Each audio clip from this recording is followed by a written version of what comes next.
Hello, Bethany. It is Friday. It is our day once again to connect with different people from our congregation or people that we have known who used to be part of our congregation. And that's who we're going to be talking to today. Many of you will remember Pastor Jerry. I've got Pastor Jerry here on Zoom today.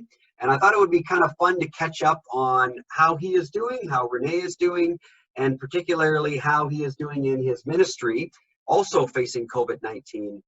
In the location he is now. So, hey, Jerry, good to see you. Hey, thanks, Steph. It's really good to see you again and to talk to you. And I want to say hi to everyone there at Bethany. And we sure miss you guys and miss being with you. But we know that you're in safe hands with the Lord and with the staff there. And so we're grateful that God's still with you guys as He is with us. Jerry, I know a lot of people here also miss you. I've heard a lot of comments from people of how much they appreciate your ministry here. Why don't you just very quickly just tell us where you are now, where are you living, and what church are you serving in, just to remind the people that may have forgotten. Sure. Well, we're serving a smaller church in Aurelia, Ontario, and it's a cross between an older church and a church plant. So they kind of went through a restart here about 8 or 10 years ago. And so I have a whole bunch of new people together. And so their pastor moved on to a ministry in Israel.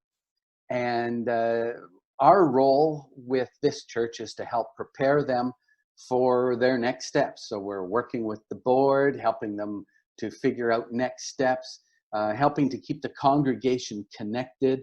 And of course, during the COVID stuff, that's a little more challenging than we all first expected.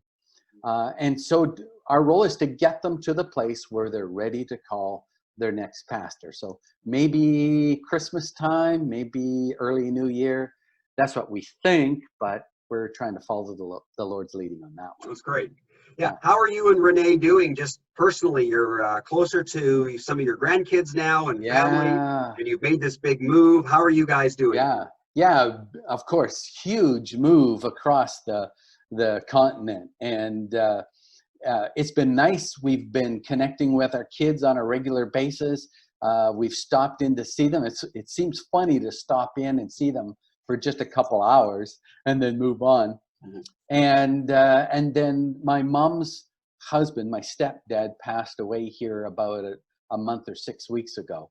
And so we were there to be part of the process and helping my mom through that.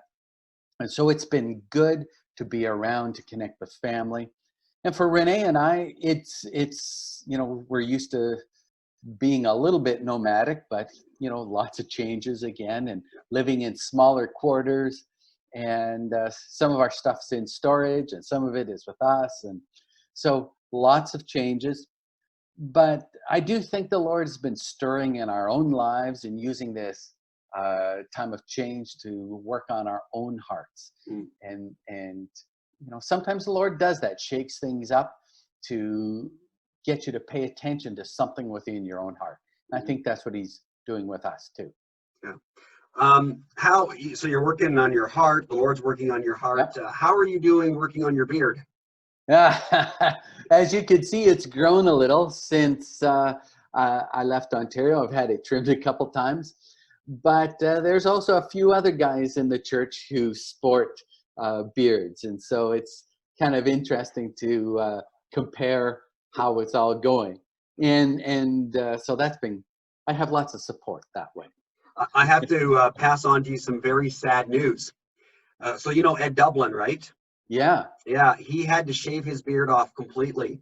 No. Yeah, as a doctor working in the medical profession and with the COVID-19, he has to wear the face mask. Oh, yeah. And the beard doesn't allow it to seal properly. And so he had to completely say goodbye to his beard. Oh, Ed, I'm so sorry for you. Yeah, we all sympathize with him. What is one thing God has been teaching you through your move to Ontario? I think He's been trying to teach me that even when I don't exactly know the next steps, that I can really trust God in everything. And so even though things have changed a lot in the last few weeks, I think the Lord's been trying to impress upon me that he's got this. He's going to work in a way that is probably unexpected. He's going to work in a way that's probably beyond what I thought he was going to do, and maybe quite different than what I thought he was going to do. But that I can trust him. And so I think the Lord's been working on my own heart to trust in everything. And as the scriptures say, that we should live by faith and not by sight. Mm-hmm. Yeah, thanks, Jerry. Our church is learning how to stay connected and do worship services and all that very differently now with COVID-19. And I'm sure the same is with the church that you're at. What have you guys been doing to do church worship now that you are self-isolating? Yeah. So we've probably been doing pretty much the same as most churches, trying to put together a Sunday morning program that connects people together. We've also been encouraging people to post on our church Facebook page some worship songs, to maybe video a few thoughts, a devotional thought, something like that, where they're connecting with each other, and encouraging them to phone each other, especially those who don't have internet connections. We're trying to do things like that. But to tell you the truth, we're still learning too. And we're looking around to find out what other people are doing and seeing if it might be something that would help us in our church. Yeah. Jerry, as a former pastor of Bethany, what is something that you would like to say to them at this time? Yeah.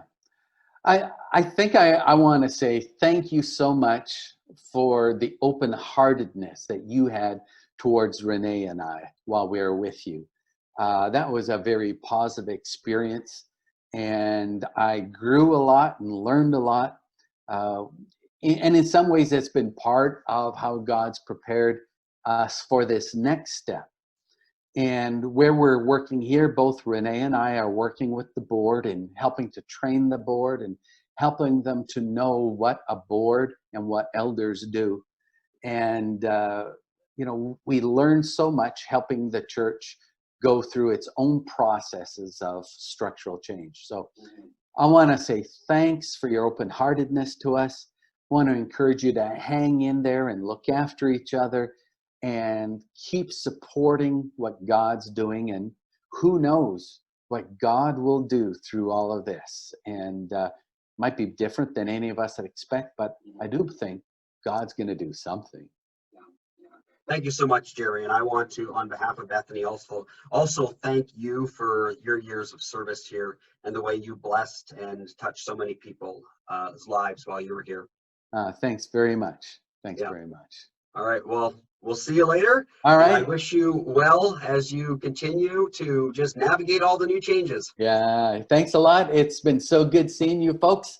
And, I'm sure spring is well on its way there. Yeah. It's still trying to make its way here. So God bless everyone. Thanks, Jerry. Bye now. Take care. Bye.